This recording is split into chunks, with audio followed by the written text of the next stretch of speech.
Hyvää päivää. Oletteko vielä kuullut noista lepopäästöistä? Oletteko vielä kuullut lepopäästöistä?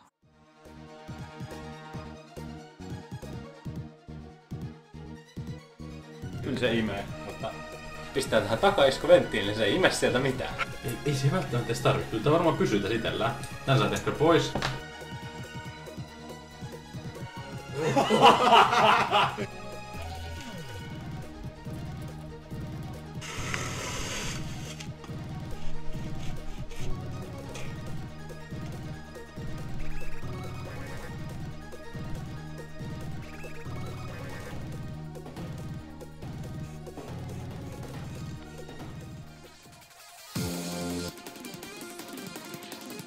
Anteeksi, oletteko vielä kuullut noista autojen lepopäästöistä? Elikkä siis se johtuu siitä, että kuuma moottori kun se sammuttaa, niin sit se vielä sen jälkeen tuottaa niinku esimerkiksi typen oksideita, mitkä on hyvin haitallisia ilmakehälle. Ja me ollaan nyt mittaamassa, meillä on tämmönen laite tossa, mikä sit piirtää kuvaa ja tänne läppärille, niin jos saataisiin tosta nopeasti mitata pakoputken päästä. Ja meillä on tossa mobiilisovellus, mikä lähettää sen tähän läppärille, se mittausdata. Se lähettää tuolta puhelimen kautta se langattomasti. Nyt tähän EU:ssa ne on kiinnostunut näistä lepopäästöistä, että ne meinaa ruveta rajoittamaan niitä, ja se on semmoinen kallis remontti sitten EU-direktiivillä, niin meinaa sitten madaltaa tätä rajaa, ja sitten se aiheuttaa sen remontin. Tai sitten me ollaan kehittämässä tämmöistä tekniikkaa ja kerätään vähän käyttäjäpalautteita näin. No, nyt se alkoi lähettää tonne, nyt siinä näkyy 3,5 grammaa litrassa, niin näyttää olevan typen oksideita. Oliko nyt se piirtää sitä tuohon? Tuosta on 3,5 milligrammaa näyttää olevan litrassa sitä typen oksideita. Ja tässä meillä on sitten tommonen pumppu, millä sen saa pumpattua pois ne typen oksidit. Eli tommonen pumppu, millä sen saisi pumpattua pois noin typen oksidit sieltä pakoputkistosta. Ja kun typen oksidit on vesiliukaisia. Huomaat siinä vaiheessa sitten tosiaan, että minkälaista sieltä tulee. Vähän ei tule, anna mennä vaan. No niin.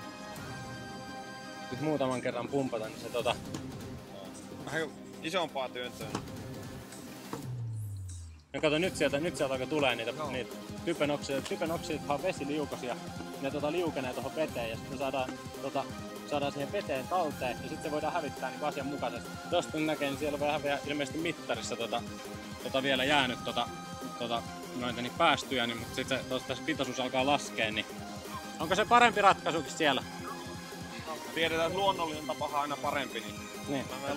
Kaktuksethan on siitä myöskin niinku tunnettuja, että ne imee niinku kaiken mahdollisen niinku veden ja ravinteen ympäristöstä. Niin myöskin tää laike on siitä erikoinen, että tää myöskin kaasuja niin hyvin tehokkaasti imee itteensä. Elikkä me ollaan kehitetty sitten tämmönen, siis löydetty tämmönen kaktus. Kaktukset on niinku tunnettuja siitä, että ne imee kaiken mahdollisen niinku itteensä. Elikkä ne varastoi niinku kaiken ravinnon ja on myöskin siis tämä laike myöskin kaasut. Katkuleikkeet imee myöskin ilmasta hyvin kaasuja. Että ei tuu kaktuksia sisälle ja joka paikkaan. Niin. Ajatuksia tää herättää. Ei toi kuulostaa vaan liian helpolta. Tiedä. No, ei nyt. Kattokaa ite. Niin.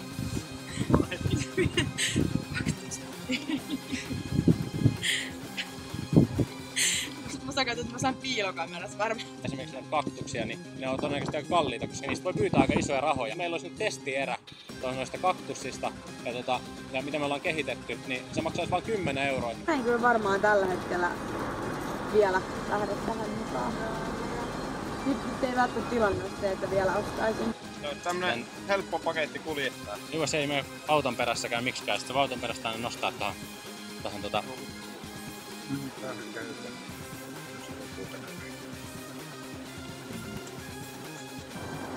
Aika edullisesti lähti. Joo. Kelpaisiko herrasmiehelle siellä takana myös samanlainen? Ei oo autoa. Joo. Hän on kiva suunnilla. Onko koskaan tullut semmoista kuin teikkari jäynä? No mut hei. Mutta saat koristeen. Saat siitä koristeen kotiin. Ja tosiaan niin konerakentajakillan teikkari jäynä 2 sarjasta. Joo. Kyllä mä ihmettelin kanssa. Oletteko te koskaan kuullut teekkarijäystä? No. Eikö koskaan kuullut teekkarijäystä? Mä niin odotin, että se oli tämmönen. Et ole tosis. Joo, osallistunut koneteekkarien jäynä. Mulla menee kyllä ihan täysin läpi, koska jos noissa rakennushommissa ja kaikissa, kun ei hemmetti pysy enää mukana, että mitä pitää niin tehdä koko ajan. Ootko koskaan kuullut teekkarijäynistä? Joo. Onneksi olkoon, olet juuri osallistunut semmoseen. Koneenrakentaja Killan teekkari jäänä. Kaikki 50-vuotiaat miehetkin on mennyt tähän jäynään. Tuo ennen pärjätty niin. Joo, oot sä ikinä kuullut teekkarijäynnistä? Joo. Onneksi olkoon. Oot osallistunut juuri. Niin, mutta Jumala, tää oli niin todenpohjainen mun ymmärtämykselleni, että olette onnistuneet. Kiitos. Kiitos.